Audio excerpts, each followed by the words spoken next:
Okay, good morning again, and thank you all for coming. And I want to start just by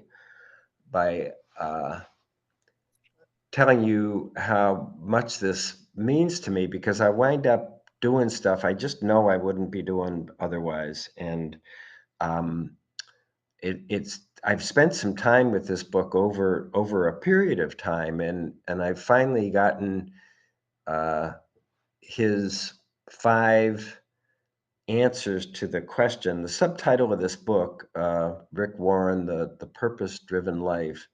The subtitle is "What on Earth Are You Here For?" And I really enjoy that because it's a question. I mean, you could, hello, how are you? What's going on? Hey, what on earth are you here for? And um, I just know personally when I feel relatively solid about what on earth I'm here for, everything goes better. I don't get annoyed with the little stuff. I start to be able to see how this all can contribute to something. And in a nutshell, these five words, and I put it in the email. Um, Answers to the questions, what on earth are you here for? Number one is worship God. In our lingo, it's prayer and meditation. We don't use the word worship much. In fact, it's probably a negative word because so many of us are busy worshiping our own egos or somebody else's ego. Um, Number two is fellowship, and in his case, he's coming from a church, um, and loyalty and involvement, commitment to the church is a big deal. Um, and in our way, it's the fellowship, and fellowship is just that if of all the stuff that we go through. I think people would tell you what means the most to them is this idea of a fellowship, a group of people who are trying to recover their sobriety, recover their sanity, recover their relationship with their creator. Um, that being part of a group that's doing that is so much more effective as well as satisfying as trying to do it on your own. So, worship, fellowship, and then the third one, the single word that he uses is discipleship. Well, that's we might say sponsorship, but the heart of it is that we are trying to follow a teaching. We're trying to live together in our group meetings and somewhat in our lives while we follow this teaching. And I do have some Zen Buddhist experience, and they used to talk about, they called them the three jewels, and it was Buddha, Dharma, and Sangha. And Dharma was the teaching. Buddha was the example, somebody that exemplifies all this stuff. In the Christian, it would be Jesus. But Sangha is the fellowship, and they're vitally important. So worship God, focus on having a relationship with God, do that as part of a fellowship because it will be much more effective. And you're trying to follow this teaching. We're trying to get through the steps. And this is a personal point of view. I can't confirm this well, yes, I can. The 10 step question in the book really, really confirms it. Um, I'm pitching this thing in that we do steps 1 through 9 to get us ready to go through. We get sober, we start working on our sanity through steps 4 through 9, but the goal is to get us to living in 10, 11, and 12 on a daily basis.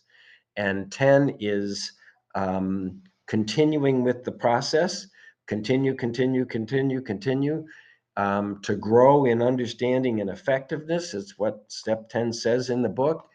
To grow along spiritual lines. We and It's really an attention to mindfulness, keeping our minds clean and clear and focused and not being driven by a bunch of unconscious stuff, resentment, fear, and remorse on an unconscious level, if not conscious. Um, and finally, trying to get to this question, which it says was, God, how can I best serve thee? We read it. Um, this is the proper use of the will. This is what our process is asking us to focus on all day long. God, how can I best serve thee? And most of us, I certainly, this is my experience. my my question, you got that backward. My question is, how can you best serve me? I'm going at the world with this. No, not how can I best serve you. This is what I need and want if I'm going to be a happy camper. And I find this question is a real spiritual tool whenever I am lost in whatever I'm lost in, to try to get to that question. And if you review the 10-step protocol, pray at once for removal of the resentment, selfishness, dishonesty, or fear that you're experiencing. Pray at once for removal. And you do that by sharing with somebody. You do that by making amends if called for. And then you turn your mind to service. While turning your mind to service, what could be better than the question, God, how can I best serve thee? For turning your mind to service, regardless of what's going on in your life. So worship, fellowship, discipleship, follow a teaching. And we do those three things in order to get to the final two, which are ministry and mission. So ministry is going to mean uh, the area that I am drawn to serve, the group of people, the area of the world, whatever. But it's focused on ministry means where I am going to serve. And finally, mission in our parlance, mission is to carry my message, and that's where we are all so individual. You have a message that you can carry to whoever is willing to witness it or experience it, that only you can carry. You're the only one that has this message, for you to deliver to other people who may be able to relate to what you have gone through. And I believe that's what he means by mission, is carrying your message to people that you're involved with. Um, and I think it's wonderful to remind ourselves, if you're trying to answer the question, well, what is the message of Alcoholics Anonymous? What is our message? And you get any answer you want. I'm not telling you there's only one answer to that, but the answer that I like the most uh, at the current time is on the last page of the instructions to the steps, page 164, where it says, um, see to it that your relationship with God is right, and you're going to have a great life. And the people around you are going to have a better life than if you weren't doing that. See to it that your relationship with God is right, whatever right means to you. Right is I, for me, it means effective, working, functional, not dysfunctional. Um, See to it that your relationship with God is right. You're going to have a great life. And here's how to do it. And then they essentially run through the steps. Abandon yourself to God as you understand God. Admit your faults to God and to your fellows. Clear away the wreckage of your past. That's all the stuff that we do in steps 4 through 9. And join us. We'll be with you in the fellowship of the Spirit. And notice there's the word fellowship. So worship, uh, fellowship, discipleship, um, ministry, and mission. So what I'm going to do next is start running through those individually using the book and talking about them. And this is going to be in 6 big sessions. The first one is just an introduction to the whole deal.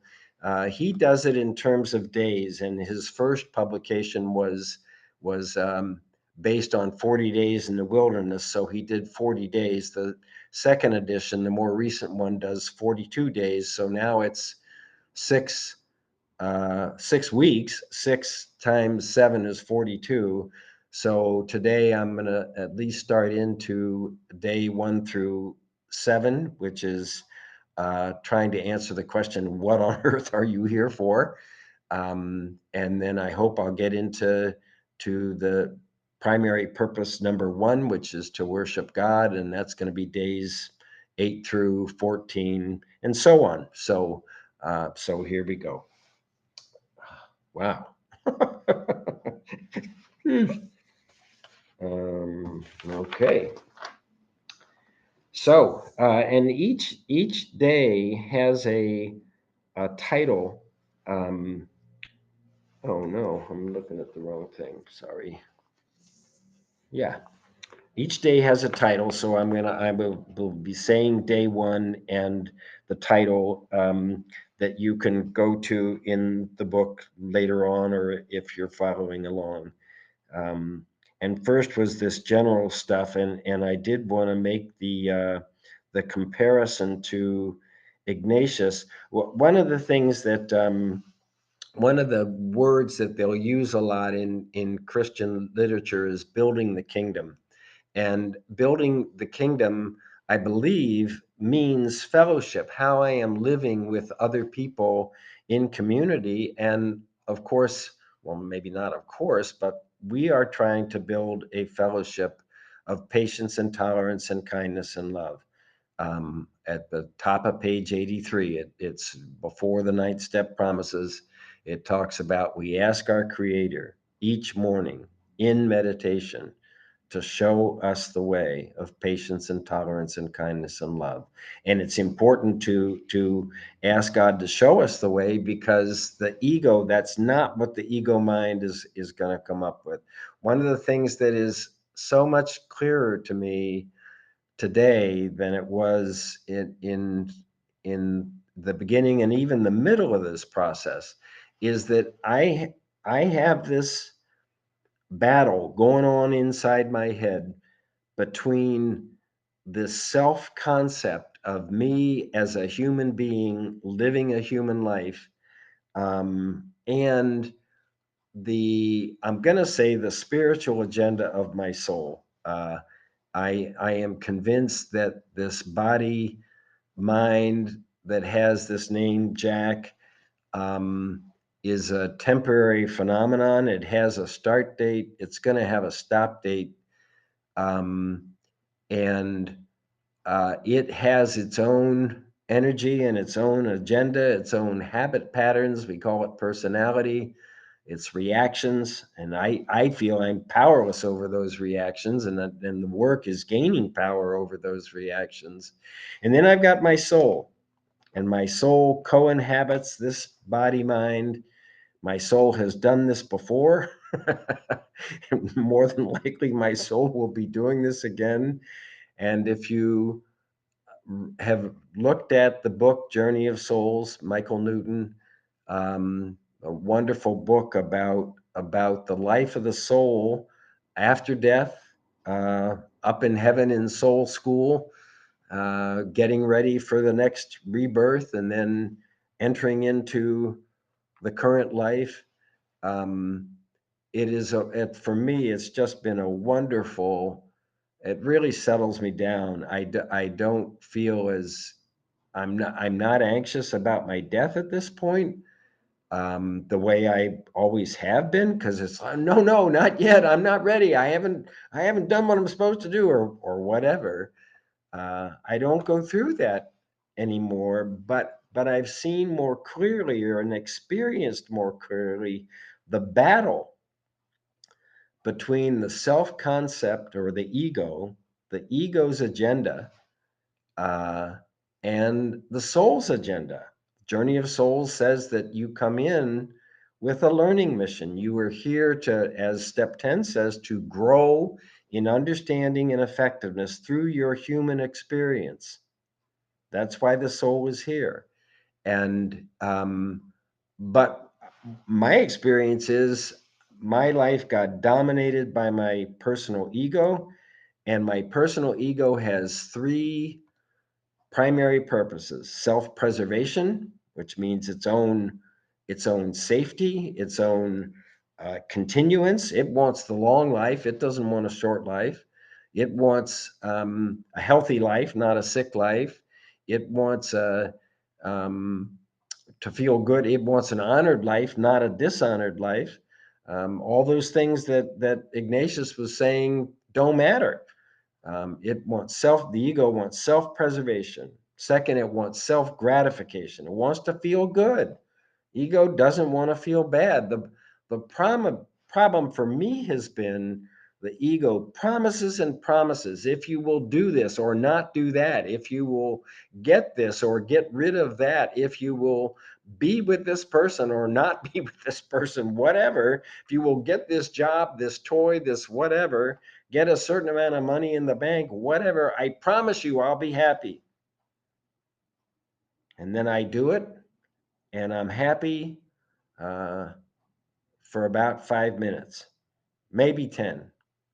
Um, and then it's kind of going, yeah, I know, but now we need this to be different than it is right now. And and I have spent a lifetime trying to feel better about myself and my life than I did. And I had to drink because that was the only thing um, that made it all, the inner tension and angst and all that stuff, go away. Um, and why I gravitate so to all this stuff. I was trying to look up this morning. I'm jumping, but uh, the Bill Wilson quote in his biography, Pass It On. Um, they spend a whole chapter talking about this long depression period that he had when he did an amazing amount of work, but he just felt totally terrible. And and at the end of that, he says, well, I've got it here somewhere. In the long run, everything evolves for the better, not because of pleasure, but because of pain. It's pain and difficulty and uncomfortableness that makes us grow in our relationship with God. If we're able to say, show me the way of patience, tolerance, kindness, and love, because I'm stuck in my impatience, my judgmentalism, my selfishness, and my fear. So I need to show me the way, or I love, we read it, mold my ideals and help me live up to them, because my ego ideals, self-preservation, self-gratification, and then finally self-justification. We spend a lot, our egos spend a lot of time mentally justifying why we're doing the others. Um, so, at any rate, I want to get back to his purpose-driven life, and early in his, so again, days 1 to 7 are get working with and getting working around the question, what on earth are you here for? And so at one point he quotes this book. A philosophy professor wrote to 250 of the best known philosophers, scientists, intellectuals in the world, asking them, what is the meaning of life? And he gets all these non-answers because he doesn't get many answers. And this was in 1988 that the book came out. And all it was best guesses. I made it up. I'm clueless. Or if somebody finds out the meaning of life, will you please write me back and and tell me? So these are people that are, their business is supposed to be dealing with what is the meaning of life. And so what happens for me, and I uh, And why I love this Ignatian stuff is that we have what I believe Ignatius is saying is these are your only two alternatives. You may think you got lots, but I'm telling you it's desolation or it's consolation. That's it. You're either in desolation or you're consolation. So how do we define them and how do we know? And he starts with consolation first. And I am in consolation when I am in sync. Now this is important, with God's purpose for my life. Not in sync with my ego's purpose for my life, in sync with God's purpose for my life. How do I know when I'm in sync with God's purpose for my life? The indicator is I will have feelings of faith and hope and love. I've been wanting that all my damn life. And it's really taken 70 something years to I feel it today for sure. Um, and obviously, desolation is the opposite. I am in desolation when I am out of sync with God's purpose for my life, not my ego's purpose for my life.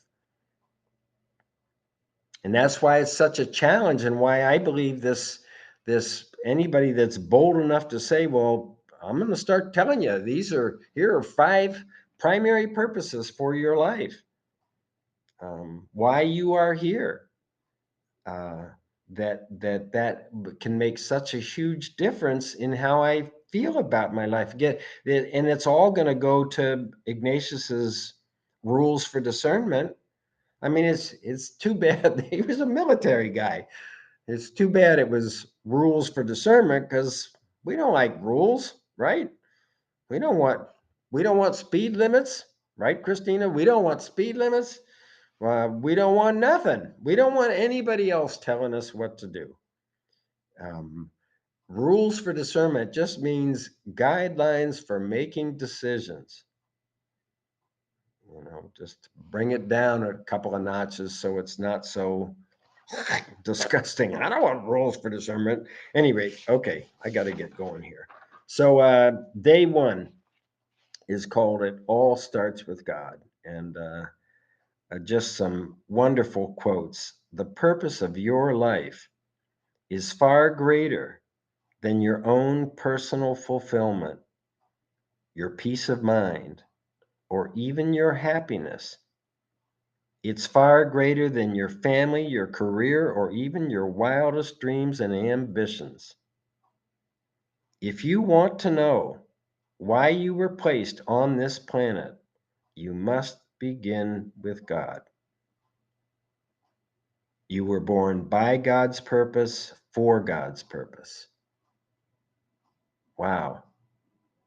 And I believe in my heart that the work of step 11 is praying only for knowledge of what on earth I am here for, why I am here. God, what is your purpose for my life?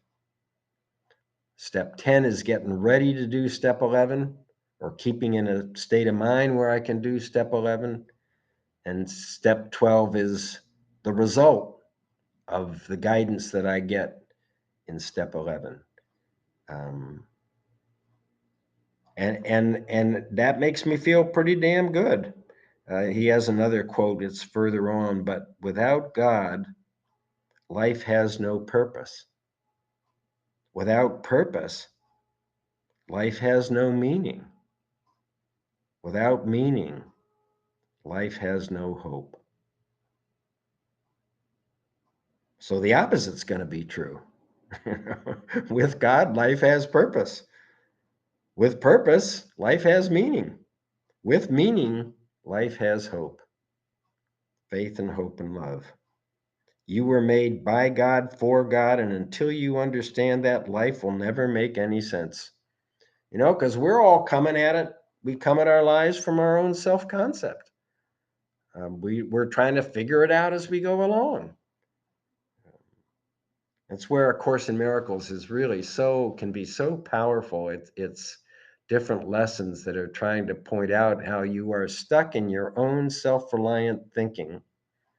You are unable to ask, the hardest thing for me is on awakening. As I'm thinking about my plans for the day, I ask God to direct my thinking, and I especially ask that my thinking be divorced from self-pity, self-delusion, self-seeking, um, which is actually self-preservation, self-justification, self-gratification. It's divorce it from all that stuff, um, so I can live to your purpose for my life.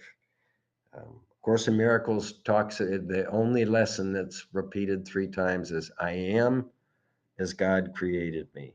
I am created for God's purpose for my life, not an individual human being called Jack's purpose for my life. Um, but the challenge is the ego, generally speaking, the ego thinks it created itself, which it actually did. That's the hard part. I create my own self-concept in my mind through my thinking patterns and habits and all this stuff. And I did make that. And why it's so hard for us to abandon the self-concept in favor of asking God, what on earth am I here for? Um, so asking the question, do you think you created yourself?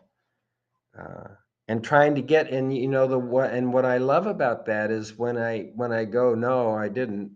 I did create this thing, this personality, but I didn't create my fundamental being. It begs the question, well, then why are you here? What are you here for? What are you trying to do? I better get moving, or I won't even get through this. Won't even get to the first purpose. Okay. Uh,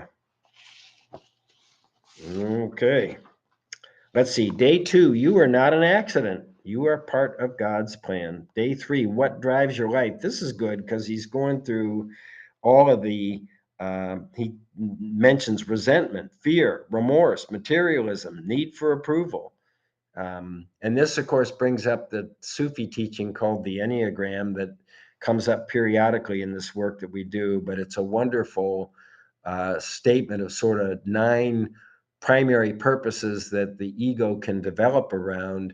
And once you see it and you understand the dynamics of what they're saying, it can be very helpful in terms of your interaction with others, as well as understanding your own motivations. And it is interesting. There are these 9 types. It's subdivided into 3 groups of 3. And then they have this thing called um, what's in the background of your attention, which is a wonderful thing because it's in the background. It's not in the forefront, but it's in the background, and it's actually a primary purpose. And these 3 groups are divided into the head types, the heart types, and the gut types. And the head types, they're what's in the background of their attention, no matter what they're doing, is how does this all fit together? It's a very intellectual. They want to feel they understand how this whole the mystery and chaos of life. How does this all fit together? And they have 3 different. Each one has 3 different strategies for trying to uh, answer that question. Um, then they have what they call the 3 heart types, the more feeling based types. And their question is, do you like me? Which is an interesting thing to think, is that what how I'm living my life, trying to get positive affirmation from somebody else, somebody outside. And again, there are 3 different methodologies of um, answering the question, or trying to move toward that, trying to get other people to like them. And then you have what they call the gut types. And by the way, that they ascribe emotions. The head types are the fear types. The heart types are the sadness types, and the gut types are called the anger types. So it's also the relationship with fear or sadness, which you could call remorse, or anger, which you could call resentment. So those themes show up again. So the gut types, the anger types, they don't care how it all fits together, and they really don't care whether you like them or not. Their thing is, here I am, deal with me or whatever. But at any rate, it's very for me been fascinating. Uh, Day one, it's not about you. It all starts with God. Day two, you're not an accident. Day three, what drives your life? Day four, you are made to last forever. Now that's talking about the soul. That's not talking about the body and mind. Day five, I like this one, seeing your life from God's point of view. Um, and in this one, he gives three different things. Uh, Life on earth is a test, a school, a spiritual gymnasium. Life on earth is a trust. We're entrusted with God's gifts to make good use of. And number three, he calls life is a temporary assignment. Um, and that's the theme of day six. And day seven, God is the reason for everything. Um, and let me just look at what this is. The ultimate goal of the universe. This is a good question, and this is what Emmett Fox says, that the primary purpose of your life is you are an expression of the Creator. Your primary purpose is to express the creative, eternal, all powerful energy that got you here. Um, in the Jesuit tradition, it's their theme is, we say, how can I best serve you? They say, for the greater glory of God, um, and that's what we're working for. So his final thing is, life is our greatest, living to God's purpose for your life is your greatest achievement. We say, how can I best serve thee all the time? Um, and we've talked about step 11. So that's the end of that introduction. And I'm going to stop here. We are going to meet again in a couple of weeks. I'll send you out a notice about it, and we'll get to the primary purpose number one, which is worship, which is prayer and meditation, and all the stuff that he did. These day eight is, you were planned for God's pleasure. We've read the Merton prayer several times. He uses the word pleasure, which is not a great word for me. It's been so misleading. But you were planned to express God's love. I can work with that. Um, so day eight, you were planned for God's pleasure. Day nine, what makes God smile? That's a lovely.